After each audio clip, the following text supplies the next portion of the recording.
Hello everybody, Chris here to talk to you about this Assassin's Creed 2, or not 2, sorry, the Brotherhood, Assassin's Creed Brotherhood. Continuing from AC2.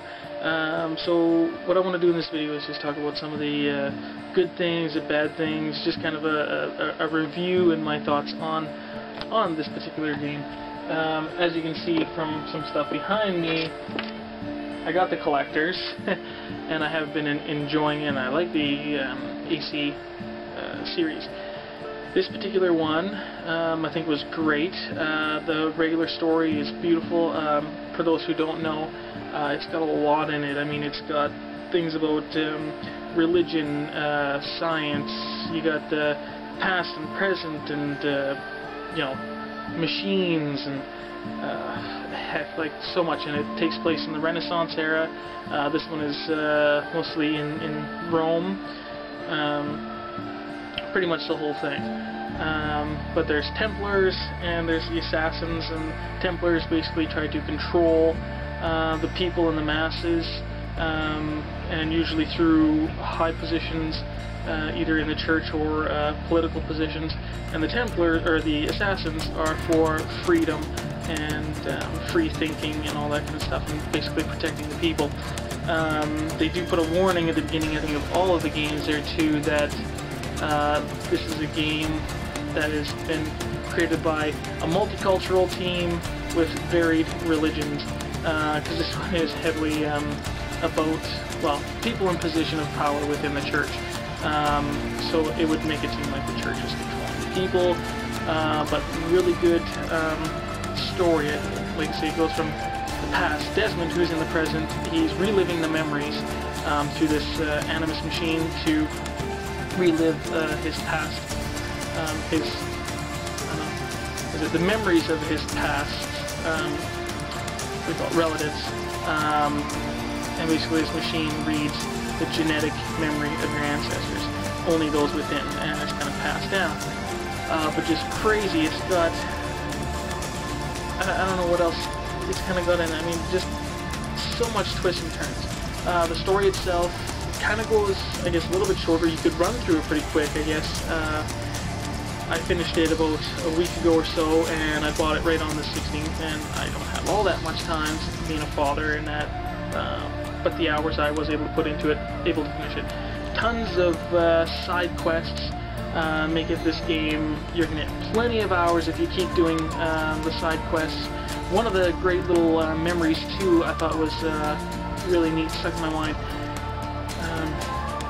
where he had to, a mission where you played a memory that actually would have taken place in early Assassin's Creed 2 timeline, where right after your, I think it was your two brothers and your father were hung, and what you had to do was, the mission was to give them a proper burial, and what you had to do is a stealth mission, and you had to take their bodies down to a boat at the river so that you can, you know, take them away and give them a proper burial.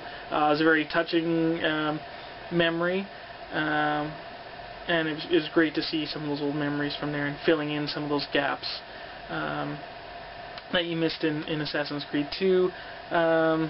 Leonardo da Vinci is again in this one, able to get some upgraded armor or some weapons from him. A new addition is the parachute as well. Once you complete all his missions, you got different machines that you have to, missions with different war machines of his that he created for the Borgia and that, but he asks Ezio to destroy them so that they can't really use them and destroy the plans. He's got, was it a tank, there's a warship, and something else, another cannon or something on a wagon. Yeah, those missions were really cool too. Armors, there's a new Rome inspired armor, I can't remember the name of it, Brutus or something like that, I can't quite remember, but it's very Roman-like. In this one too, you, at the end of AC2, you had Altair's armor that gets destroyed in this game, but you can, I think it's through the Uplay, you can spend points and then get that outfit right away. but it's not as powerful as it was in the last game. This Brutus armor or whatever is the powerful one.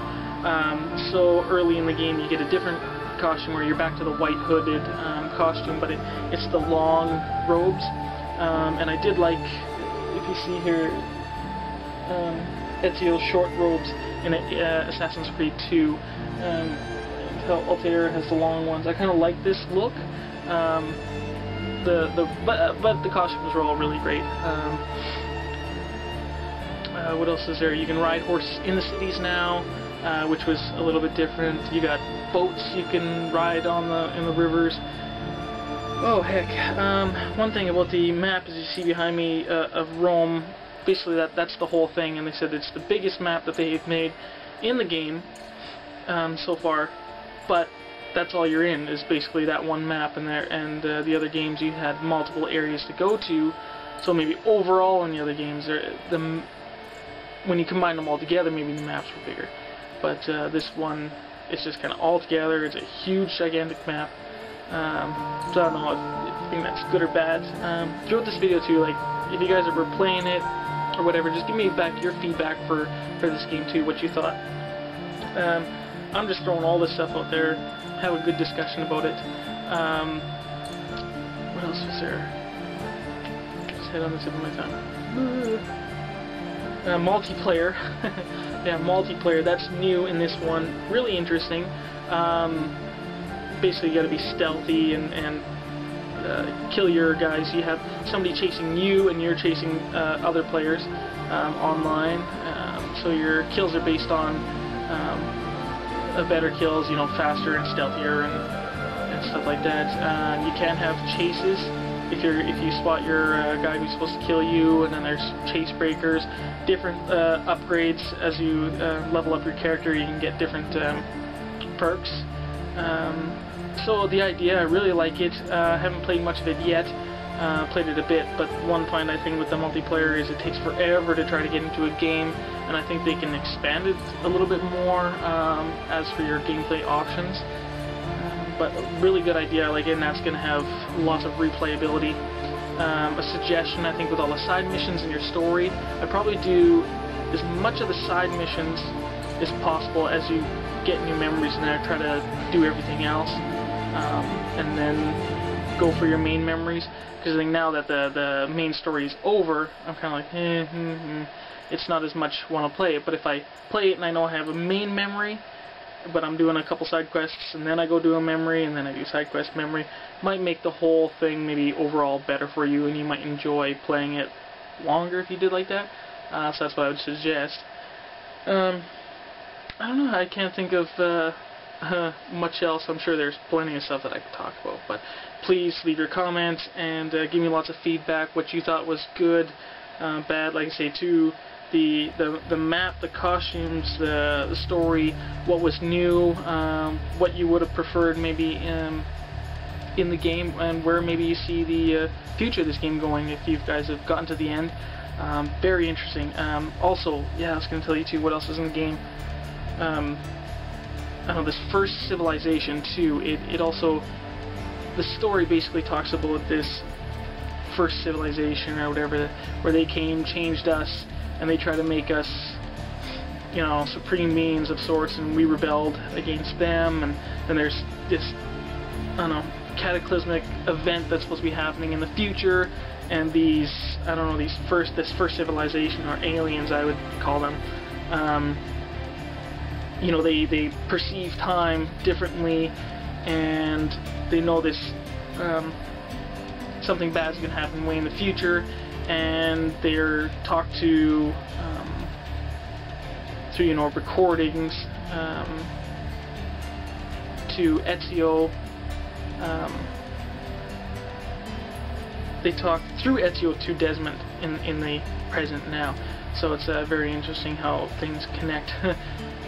And time is just weird in the game, but overall I think it was really great. I had a hard time with that story a little bit in Assassin's Creed 1. I thought it was kind of weird and didn't quite get it, but yeah, ever since Assassin's Creed 2, and I've gotten over that, it's really good, and it's all in my mind. I'm liking it. It's great stuff. So yeah.